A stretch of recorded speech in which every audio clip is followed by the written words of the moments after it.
பிரச்சனை இல்லாத வாழ்க்கையை நோக்கி போறோமா அல்லது பிரச்சனையை நோக்கி போறோமாங்கிறது தெரிஞ்சுக்கணும். அதை தெரிந்து அதுக்கு தகுந்த மாதிரி ப்ரிகாஷனரி விஷயங்கள் பண்ணோம்னா நம்மளுடைய பிரச்சனைகள் நாம தேவையில்லாமல் அதிகப்படுத்தி கொள்ளாமல் எப்படி மழை பெய்யும் பொழுது கொடையை பிடித்து கொண்டு நம்மளே கொஞ்சம் பாதுகாத்துக் கொள்கிறோமோ அதே போல இந்த சயின்டிபிக் வேதிக் அஸ்ட்ராலஜி முறையில நம்மளுடைய கர்மாவை தெரிந்து கொண்டு அது எது மாதிரி விஷயத்தை காமிக்குது, நம்ம என்ன பிறவி பயன் என்ன, எந்த ஒரு விஷயத்துக்காக நம்ம பிறந்திருக்கோம், எது நமக்கு நேச்சுரலா நல்லா வரும், எது நமக்கு ஃபார்ச்சுனேட்டா யோகமாக இருக்கிறது, எது நமக்கு அவயோகமாக இருக்கிறதுங்கிறதெல்லாம் பாஸ்ட்ல நம்ம என்ன நடந்ததுங்கெல்லாம் பேசி சிங்க் ஆகி இப்போ ப்ரெசண்ட்டுக்கு நெக்ஸ்ட் போகக்கூடிய ஷார்ட் டேர்ம் ஃபியூச்சர் என்ன, அடுத்தது வரக்கூடிய லாங் டேர்ம் ஃபியூச்சர் என்ன அப்படிங்கிற மாதிரி விஷயங்கள்லாம் நம்ம பார்த்து அதுக்கு தகுந்த மாதிரி ஒரு வாழ்க்கை அமைப்புகளை திட்டங்களை தீட்டி அதுக்கு சேர்ந்த மாதிரி செஞ்சோம்னா சயின்டிபிக் வேதிக் அஸ்ட்ராலஜி முறையில நல்ல பலன் அனுபவிக்கலாம். நம்ம இந்த மாதிரி பரிகாரங்கள் அது மாதிரி விஷயத்துக்குள்ள போய் நம்ம கர்மாவை மாத்திர முடியும் அப்படிங்கிறதுல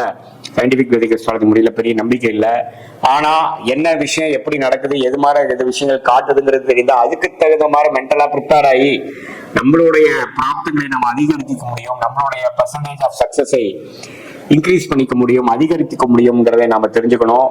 அதே சமயத்துல நம்மளுடைய விஷயங்கள் வேலையா தொழிலா, காதல் திருமணமா அரேஞ்ச் மேரேஜா, வெளிநாடா உள்நாடா, கவர்மெண்ட் ஜாபா பிரைவேட் செக்டாரா, எது மாதிரி அமைப்புகள், இது மாதிரி ஒரு வயசுக்கும் நமக்கு கேள்விகள் நிறைய இருக்கு, நம்மளுடைய சாய்ஸஸ் நிறைய இருக்கு. அதுக்கு வேணுங்கிற விஷயம் தான் கரெக்டா நம்ம சயின்டிபிக் வேதிக் அஸ்ட்ராலஜி மூலமா ஃபில்டர் பண்ணி அதுல போனோம்னா தேவையற்ற சமய விடைகளை தவிர்த்து எளிதில் எதிர்நீச்சல் போடாமல் வாழ்க்கையில் வெற்றி பெற முடியும் என்று சொல்ல விரும்புகிறேன். மீண்டும் மற்றொரு காணொலியில் சந்திப்போம். நன்றி, வணக்கம்.